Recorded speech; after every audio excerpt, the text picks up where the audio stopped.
Assalamualaikum warahmatullahi wabarakatuh. Salam sejahtera bagi kita semua. Perkenalkan, saya Indah Ayu Nursita Rahmawati, guru SD Negeri 2 Pasuruan, Kecamatan Karangkobar, Kabupaten Banjarnegara, Jawa Tengah.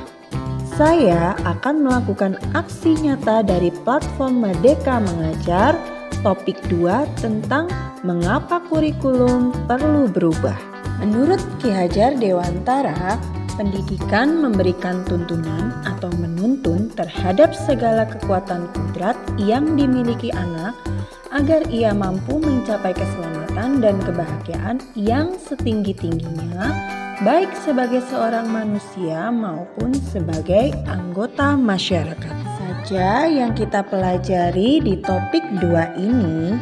Pada topik 2 ini kita mempelajari tentang kurikulum merdeka, yaitu yang pertama pemahaman kurikulum dan pembelajaran, yang kedua murid sebagai pusat pengembangan kurikulum, yang ketiga pembelajaran berdasarkan prinsip paradigma baru, yang keempat struktur pembelajaran mendorong murid merdeka belajar. Kemudian, modul pelatihan dalam topik kurikulum merdeka dibagi menjadi 2. Modul yang pertama yaitu kurikulum dan modul yang kedua yaitu kurikulum merdeka. Lalu, apakah kurikulum itu? Kurikulum adalah seperangkat rencana dan pengaturan mengenai tujuan, isi, dan bahan pelajaran serta cara yang digunakan sebagai pedoman penyelenggaraan kegiatan pembelajaran untuk mencapai tujuan pendidikan tertentu. Lalu, seperti apa kurikulum yang baik itu? Kurikulum yang baik adalah kurikulum yang sesuai dengan zamannya dan bersifat dinamis, yaitu terus dikembangkan atau diadaptasi sesuai konteks dan karakteristik murid demi membangun kompetensi sesuai kebutuhan mereka kini dan masa depan. Kemudian, apa fungsi kurikulum? Fungsi kurikulum yang pertama yaitu sebagai alat untuk mencapai tujuan pendidikan nasional. Yang kedua, merupakan pedoman guru dan siswa agar terlaksana proses belajar mengajar dengan baik dalam rangka mencapai tujuan pendidikan. Dan yang ketiga, fungsi kurikulum bagi guru adalah untuk memandu dalam proses belajar murid. Bagaimana optimalisasi peran dan fungsi kurikulum? Optimalisasi peran dan fungsi kurikulum yang pertama mewariskan nilai dan budaya masyarakat yang relevan dengan masa kini. Yang kedua, mengembangkan sesuatu yang dibutuhkan saat ini dan masa depan. Dan yang ketiga, menilai dan memilih sesuatu yang relevan atau kontekstual sebagai kontrol sosial. Lalu, apakah yang dipelajari di modul 2? Di modul 2 ini kita mempelajari mengapa kurikulum perlu diubah. Yang pertama, agar relevan dengan perkembangan zaman. Yang kedua, agar dapat memenuhi kebutuhan belajar murid. Dan yang ketiga, agar dapat menyiapkan generasi cemerlang di masa depan. Kurikulum diubah agar relevan dengan perkembangan zaman. Lalu seperti apa pengetahuan dan teknologi saat ini?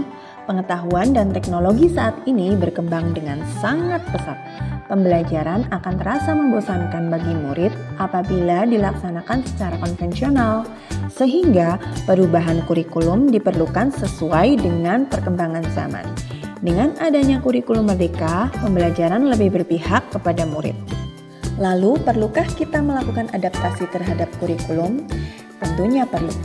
Kurikulum memang dirancang oleh pemerintah pusat. Namun murid memiliki kebutuhan yang berbeda-beda sesuai dengan lingkungan. Maka dari itu, satuan pendidikan perlu melakukan adaptasi kurikulum dalam pelaksanaan pembelajaran sesuai dengan konteks dan karakteristik peserta didik. Kurikulum yang ditetapkan secara nasional perlu diadaptasi di tingkat satuan pendidikan. Lalu, apa alasannya?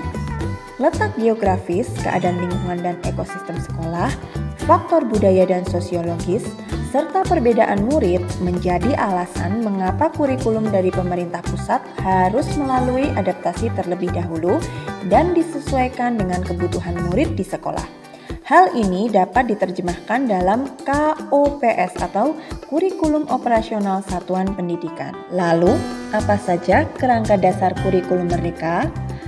Kerangka dasar kurikulum merdeka yang pertama yaitu tujuan pendidikan nasional, yang kedua profil pelajar Pancasila, yang ketiga struktur kurikulum, yang keempat prinsip pembelajaran dan asesmen, dan yang kelima capaian pembelajaran.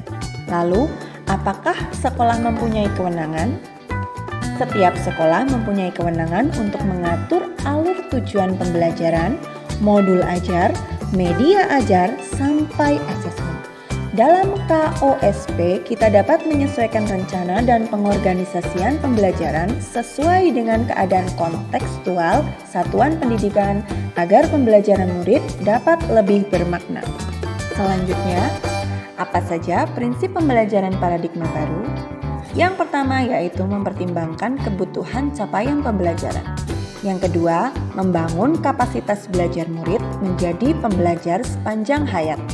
Yang ketiga, mengarah pada masa depan yang berkelanjutan. Yang keempat, menyesuaikan konteks kehidupan murid. Dan yang kelima, mendukung perkembangan kognitif dan karakteristik murid. Demikian aksi nyata topik 2 pada platform Merdeka Mengajar. Semoga bermanfaat. Wassalamualaikum warahmatullahi wabarakatuh.